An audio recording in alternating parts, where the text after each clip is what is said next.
डर है कि वो युवा जिसने वो दौर नहीं देखा, वो युवा जिसने वो कहानियां नहीं सुनी, कहीं वो भटक ना जाए। डर तो है, इनके कुकर्मों की जो लिस्ट है वो इतनी लंबी है कि डर है कि वो कुकर्म का दौर वापस ना आ जाए। यही रोहिणी आचार्य जो आज बिहार की बेटी बन रही हैं, इन्हीं बेटी की जब शादी थी 2002 में, उस वक्त पूछिएगा उस कार डीलर से, उस मैन्युफैक्चरर से, उस बिजनेसमैन से और वो बाकी व्यवसायियों से तो तेजस्वी जी अकेले नहीं मोर्चा संभालेंगे तो कौन आएगा उनके साथ, ये बताइए। लोग डरते हैं कि वो दौर न लौट जाए जिस दौर के किस्से सुनकर भी रोंगटे खड़े हो जाते। जबरदस्ती उनको लूटा गया, लग्जरी गाड़ियां उठाई गई और बाकी सारे सामान उठाए गए, तो उस वक्त उन्होंने कैसा महसूस किया। तो आप में अगर क्षमता है तो आप भी खड़ा कीजिए ना, इतना लोग आपको कौन रोका है। राजद सुप्रीमो लालू यादव ने अपनी दो बेटियों को टिकट दिया, एक सारण से और दूसरा पाटलिपुत्रा से। सारण से टिकट दिया गया रोहिणी आचार्य को। बहुत चर्चा है आजकल रोहिणी आचार्य की। रोहिणी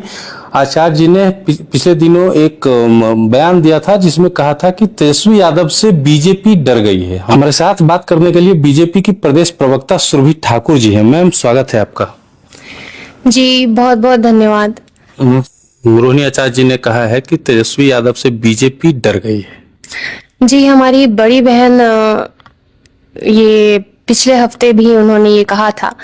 कहा क्यों था? क्योंकि भाजपा ने उनको ये याद दिलाया था कि देश में आदर्श आचार संहिता लागू है और देश में किसी को भी ये अधिकार नहीं है, किसी भी संगठन अथवा किसी भी संगठन के द्वारा दिए गए प्रत्याशी या उनके कार्यकर्ता, किसी को भी ये अधिकार नहीं है कि आदर्श आचार संहिता का उल्लंघन करे। लेकिन रोहिणी जी ने ऐसा किया, तो इसको मद्देनजर रखते हुए भाजपा ने इलेक्शन कमीशन से उनकी शिकायत लगाई और बकायदा हमने जो हमारे पास प्रूफ थे, जो सिक्योरिटी गार्ड वो अपनी माता जी के लेके अपने साथ घूम रही थी, उसको उजागर करने का काम किया। तो इस पर उन्होंने कहा कि हम लोग डरे हुए हैं। देखिए, ऐसी व्यक्तित्व उनकी नहीं या उनके परिवार की नहीं, ना ऐसी छवि है। डरने की वजह तो है, ये वजह है कि हम उनके कुकर्मों से डरते हैं। लोग डरते हैं कि वो दौर न लौट जाए जिस दौर के किस्से सुनकर भी रोंगटे खड़े हो जाते हैं। और लोग डरते हैं तेजस्वी यादव से इसलिए क्योंकि यही रोहिणी आचार्य जो आज बिहार की बेटी बन रही हैं, इन्हीं बेटी की जब शादी थी 2002 में, उस वक्त पूछिएगा उस कार डीलर से, उस मैन्युफैक्चरर से, उस बिजनेसमैन से और वो बाकी व्यवसायियों से कि जब जबरदस्ती उनको लूटा गया, लग्जरी गाड़ियां उठाई गई और बाकी सारे सामान उठाए गए, तो उस वक्त उन्होंने कैसा महसूस किया। तो डर तो है, इनके कुकर्मों की जो लिस्ट है वो इतनी लंबी है कि डर है कि वो कुकर्म का दौर वापस ना आ जाए। डर है कि वो युवा जिसने वो दौर नहीं देखा, वो युवा जिसने वो कहानियां नहीं सुनी, कहीं वो भटक ना जाए। तो ये क्लियर मैसेज हम उनको देना चाहते हैं कि डर है, इसीलिए हम लोग इस दिशा में काम कर रहे हैं कि अब वो दौर किसी भी सूरत पर लौटने नहीं देंगे। हमारी जो अगली पीढ़ी है वो बखूबी इस चीज को समझेगी कि उनका चुनाव क्या होना चाहिए। और इस बार देखिएगा कि किस प्रकार से जो नए वोटर्स है वो किस प्रकार से मोदी जी को सपोर्ट करते हैं, क्योंकि उनका भी यही मत है कि पीछे जो हुआ वो अब आगे नहीं होना चाहिए। आरजेडी की ओर से ये भी कहा जा रहा है कि एक तरफ जहां चुनाव प्रचार में अकेले तेजस्वी जी हैं और दूसरी तरफ आपके पार्टी की ओर से मोदी जी, अमित शाह सहित तमाम जो एनडीए घटक दल के नेता हैं, नीतीश कुमार हैं, चिराग पासवान, सभी उतरे हुए हैं और अकेले तेजस्वी जी मोर्चा संभाले हुए हैं। तो तेजस्वी जी अकेले नहीं मोर्चा संभालेंगे तो कौन आएगा उनके साथ, ये बताइए। इनका पारिवारिक इतिहास आप खंगाल के देखिए, इनका राजनीतिक शासन काल आप देखिए, इस व्यक्ति के साथ कौन आएगा। अब जाहिर सी बात है कि अगर हमारा व्यक्तित्व इतना प्योर है, हमारी जो स्वभाव है उसकी स्वीकार्यता है लोगों में, तो लोग हमारे साथ खड़े होंगे। जाहिर सी बात है, इसको सामाजिक तर्ज पे ही समझिए ना कि कोई भला व्यक्ति होता है या उसके व्यवहार अच्छे होते हैं, उसके आचरण अच्छे होते हैं, तो वो जहां जाता है उसको 5 आदमी सम्मान देता है, उसके साथ खड़ा रहता है।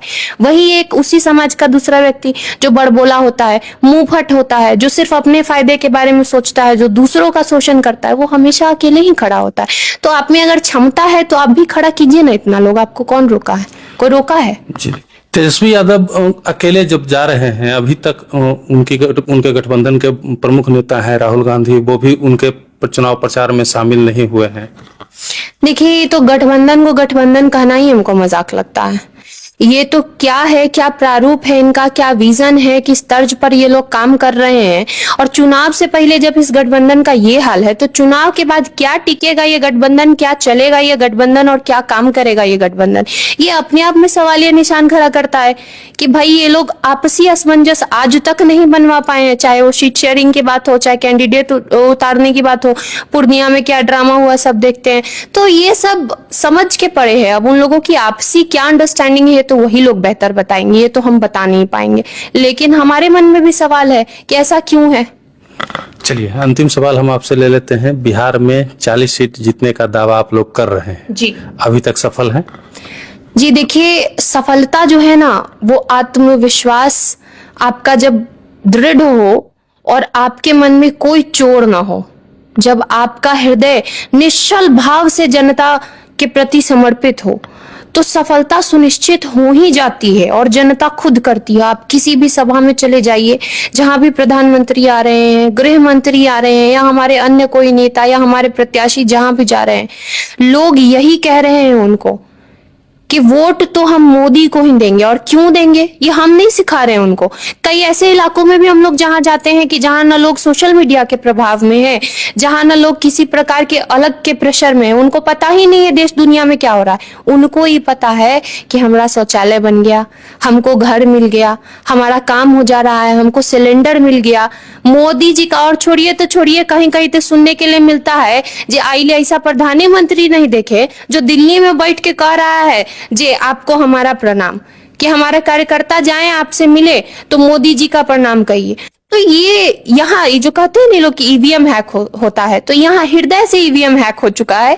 तो कोई उपाय नहीं है, 40 का 40 एनडीए के खाते में है। चलिए, सुलेखा ठाकुर जी को सुन रहे थे आप। इन्होंने साफ कर दिया है कि 40 की 40 सीट एनडीए की झोली में जानी है इस बार। देखते हैं जनता इस बार 40 का 40 सीट और 400 का जो इनका आंकड़ा है वो पार कराती है या नहीं।